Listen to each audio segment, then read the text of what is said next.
Thank you for tuning into our second episode of our weight loss journey with and without Ozempic. Again, I'm Kory, and this is my parents, Doug and Denise. So I think we'll start from last week, going right off with your check-in. How are things going in general? Really good. Had a good weigh-in this week, and this week I lost over 3 pounds. So I'm up to 12.8 pounds in the last 3 weeks, and we increased our dosage by about 50% this week. So Oh, you already adjusting, but increased it? yes, did on Monday. Any side effects you noticed? Did you feel any different whatsoever? That afternoon, I ended up having to take Zofran, which Okay. is what they gave us, Mhm. but took the nauseous right away and Yeah. no problem since. And today has been an incredible struggle bus trying to eat. I Okay. am zero hunger noise completely. You have full satiety or any like lingering effects of the nausea? No, no, none at all. Okay. No. And Zofran was just a one dose? Yep, it was just the one dose yesterday. Because I give my shot in at noon. Okay. And so I don't know, it was probably about 3, 4 o'clock. It's just all of a sudden I just got extremely nauseous, but I took that and took care of it. Sure. What about you, Dad? Well, the dosage that they put us on, it was almost 100% increase. It went from 11 to 21. I think I only used 11, not 11, 20. I didn't notice any additional nausea or anything like that. The only thing I did notice is I seem to be getting full quicker and staying full longer. It has cut down on my appetite. I notice what I'm taking to work. Normally I'll take a snack for before lunch, then lunch, and then an afternoon snack. And I've only been eating one snack in the lunch. The other I is just staying there at work, and it's held over for the next day, and I take less. Okay. Good. And then I'll just Mhm. write down on our sheet. All right, so you were 279.4, right, Mom? Yes. Okay, and then what was this week for you, Dad? Um, 278.4? that sounds right. Okay. Yep, 278.4 was my weight. And then I started out 276.6 and in the from 126 to yesterday morning. What is the difference of 276.6 to 268? About 8 pounds in Mhm. 4 weeks. Just, 8.6. you know, Mhm. eating better, being more cognizant, actually just getting to bed earlier. That'll do so much for you. Yeah, especially for me. I eat late once, kids and my wife goes to bed. So just Mhm. cutting out on that excess calories, making sure to use actually the stuff behind me when I can't make it to the gym because of a time commitment, stuff like that. Mhm. Okay, so then we'll go. What about any questions, any new updates that you're looking for? Um, what do you mean, updates from like last week Just or? anything that's came up. Anything you've been curious about, something. Well, the biggest thing is today I went and got my hair done, and the lady has, as soon as I told her I was doing the GLP, she's like, "Oh my goodness, good thing you got a thick, full head of hair," because she's got a lot of people that has come in, and I mean, their hair is drastically less. So I would like to be proactive on that, and that's what we talked about, do I need to take a collagen supplement or just if I'm eating the protein and hitting my target, is that enough so that that will not happen? Um, I would say you're probably in a good spot right now. with you losing 13 pounds over 4 weeks, that's roughly a little over 3 pounds. So I wouldn't say you're reaching like malnutrition criteria by any means, but you could always. That actually leads me into this. How were any of the protein supplements? Because another one you could try, I know the brand is like called Vital Collagen. It is a protein supplement that's the main source. Hmm. Well, I did your suggestion. We bought the protein shakes.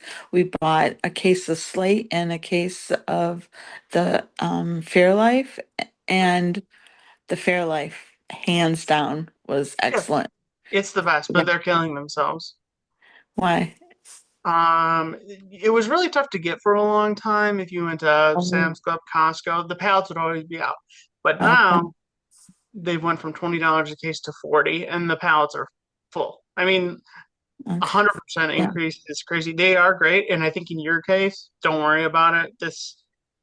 If Yeah. you get healthier, you're going to save a lot more money in the long term. But if you do like the Nuri and Slate, you can always try to find a better value option. But if that's your favorite, just go for that. Yeah. The Cares. Slate was okay. It was a little bit thick in the morning, Hmm. was a little bit tough for me. Yeah. But no, the Fairlife was really good. No, and I only do half of it. So one lasts me 2 days. I just, it's so filling. And Yeah, I because so that I gets do, you 15 right off the bat, and then right. you're basically trying to get 85 throughout the rest of the day. Well, I have my limit set at 100, Okay. and I've been 90, 90. I think the highest I've got is 96. So I've been trying to get, but now that they've increased the dose, that's going to be a struggle. I mean, I know I can't eat like I did today. I literally ate three things all day, and I can't do that. I know No, that. no. I know. So What you it's eat though? just, well, my shake protein bar for breakfast. I ate a boiled egg and a banana. Okay. And then we had a bean and chicken soup Hmm. and about a cup of food. You're done. That's where I would prioritize. If it's that little amount of food, I wouldn't even worry about like hair supplements. You're just gonna need total energy, total Hmm. energy of food. So, what's an easy thick? I mean, it's such an interesting. I don't know U-turn this conversations has went with like us being weight loss. Like now I'm trying to think of higher calorie options, and just never would have thought of that. Something like a scoop of peanut butter is roughly 200 calories and 9 gram of protein. Hmm. And Yeah. yeah, it's weird thinking about increasing your calories on while you're Because losing weight, but you don't want to.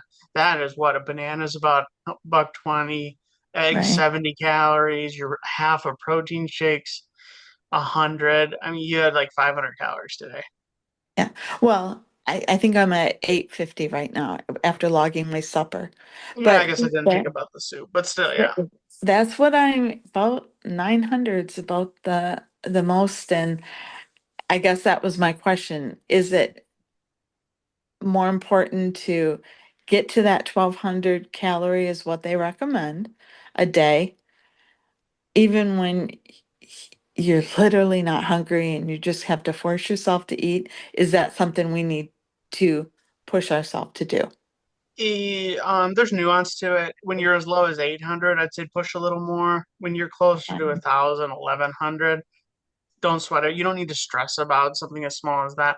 But like right now, scoop of peanut butter gets you right there. Okay. And then So, you can always do that. yeah. Oh, yeah. Yeah. Just a little scoop, you're getting some fats, protein, and then yeah. Okay. Yeah, I just looking now at what I've done the last few weeks. So the first week I averaged about 97 in Okay. protein for every day. The next week was 97. And so far this week, the 15th through the 21st, I'm averaging 115. So I did get that number up. So, what's your But guys' I, grocery bill look like? Like $30? Well, we've been buying a lot of protein Yeah, sure. snacks and stuff like that. But yes, once we get everything stocked up, literally, Dad has been buying chicken or ground turkey and making about 5 different profiles. And yeah, I can, a lot of people have used that reasoning to Hmm. be able to afford the medicine. Yeah, sure. It's And displacing it. oh yeah, definitely. Definitely. Just in snacks for the month. Hmm. Hmm. And then what you said about the meal prepping, the five flavor profiles, that kind of brings me in to my next thing. So it's great that we're losing weight, but so far it seemed pretty effortless. Like not to demean or diminish that. It's great that you're doing that, but yeah, have you feel like you've starting to establish the healthy habits? Because what about in the future if you're not on this and you have that hunger noise and you don't have, your the habits you've developed if you're just kind of Hmm. going through it? Have you noticed besides like the meal prepping, anything else you've noticed of a healthy habit you can report on that's new over the last 4 weeks? Well, the biggest thing is we went away for the weekend and eating out.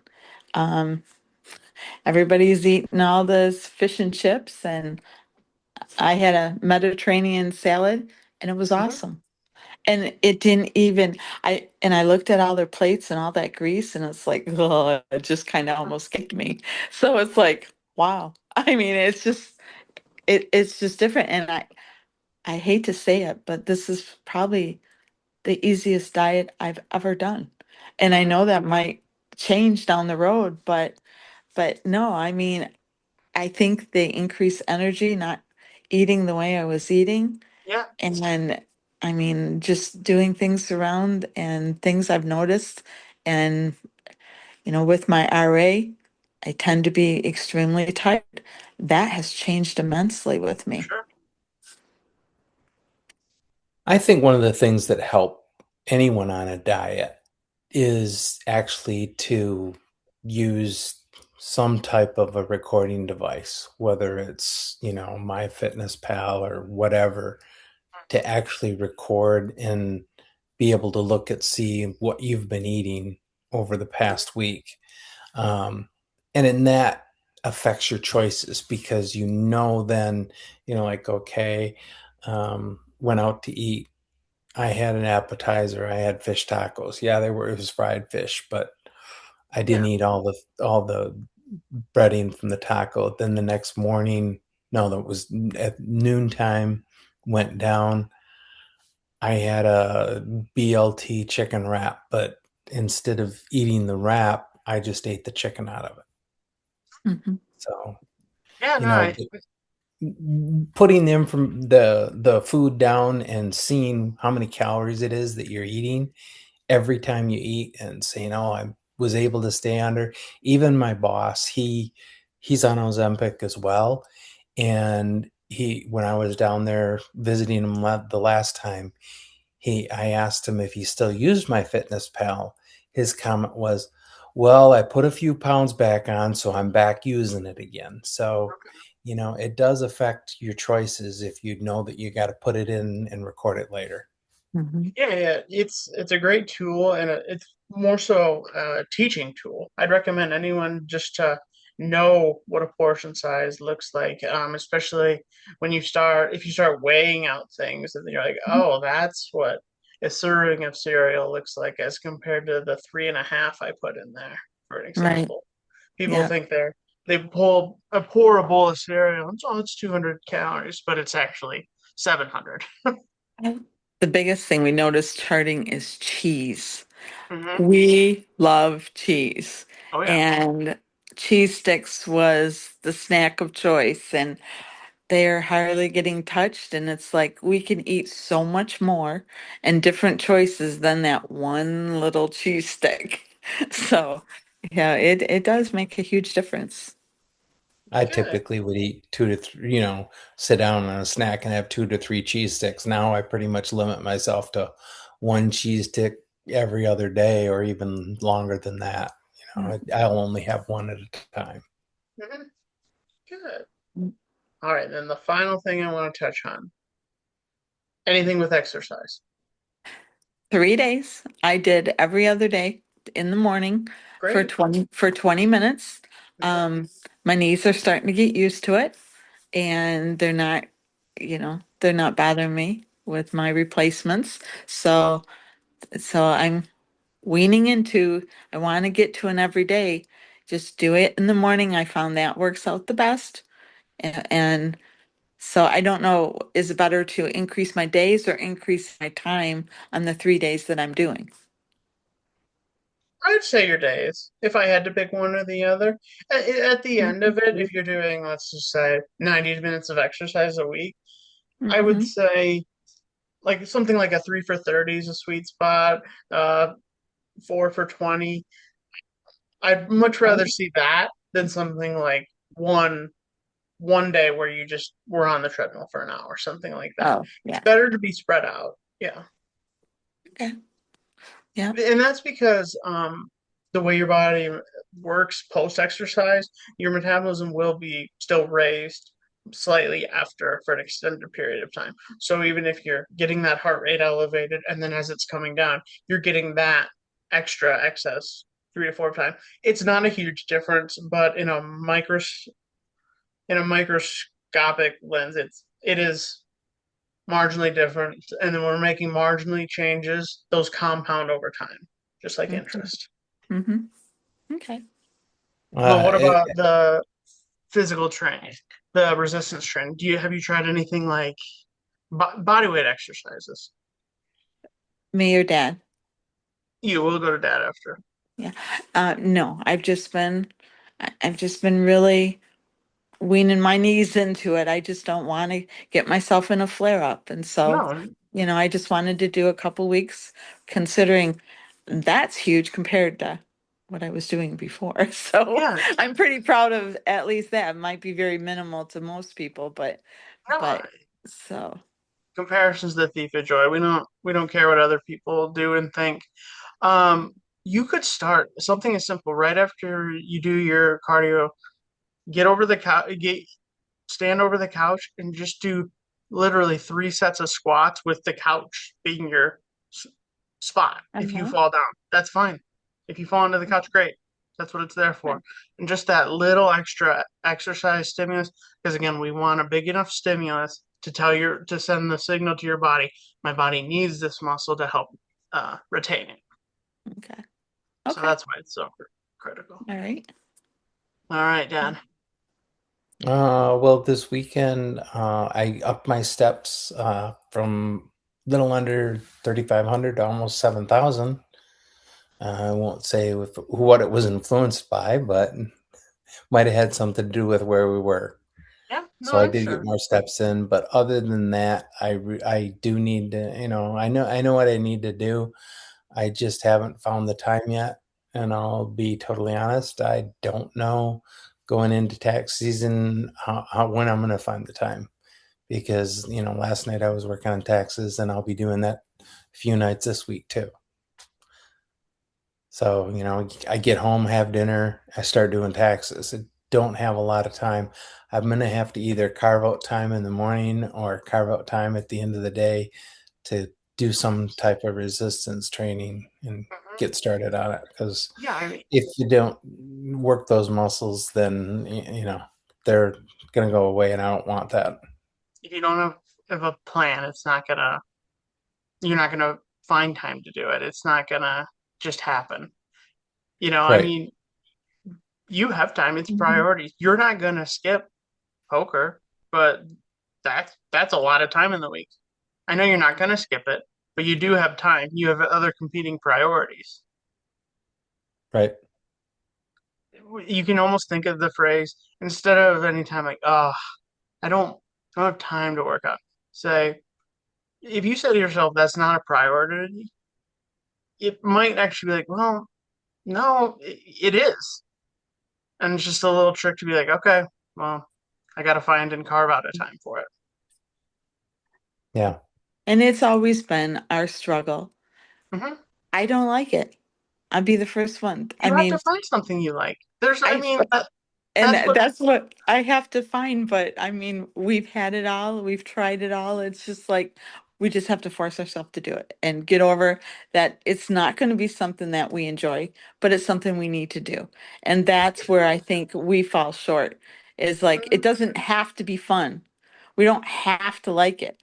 I mean, It's better if you do. No, but it's You much can easier find to stuff. find time to do. And, you know, whether it's working out with other people or whether it's going and doing resistance training, that type of thing at the park. If you enjoy being outside, you enjoy what you're doing, that's a huge difference. And it's yeah. more easier to carve time out to do something that you like than what you're forcing yourself to do.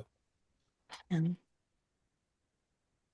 All right, well, I think that's a really good stopping point. Really glad and proud of how everything's been going. And yeah, all right. all right, we will see you next week. All right, that's it for us today. If you stuck around this long and you're finding this GLP-1 journey helpful, make sure to subscribe. We'll see you next time.